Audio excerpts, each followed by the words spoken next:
All right, live inside Madison Square Garden here. I got the man himself, Scott Presler. Nobody does more to get people registered to vote than Scott. Scott, what's your take on Madison Square Garden here?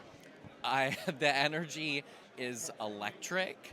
I mean, you can feel the excitement in the air. People are ready to save our country.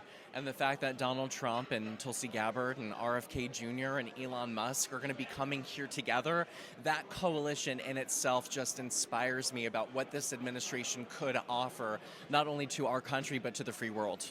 Did you get a chance to see, obviously, the thing that went viral the other day? He went on Joe Rogan for a 3-hour podcast, and that thing just exploded. So I think having something like that, like you just mentioned, RFK, Elon Musk, but going on Rogan, I think that was huge. What was your take on that?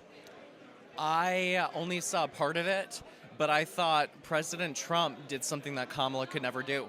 Have 3 hours, unedited, unscripted, of just him talking about policy after policy.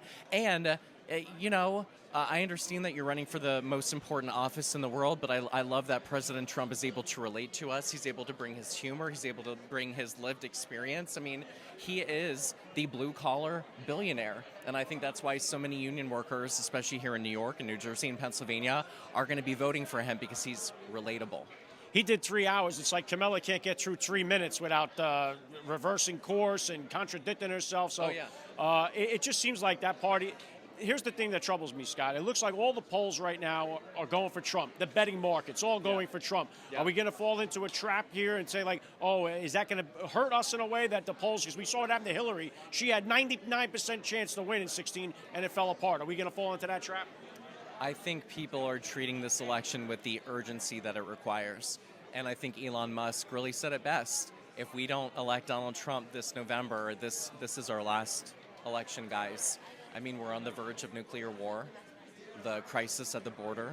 300 Americans are dying daily from fentanyl. I mean, how worse could life really get? The American people are struggling. Working class America is suffering. Our jobs are being shipped overseas.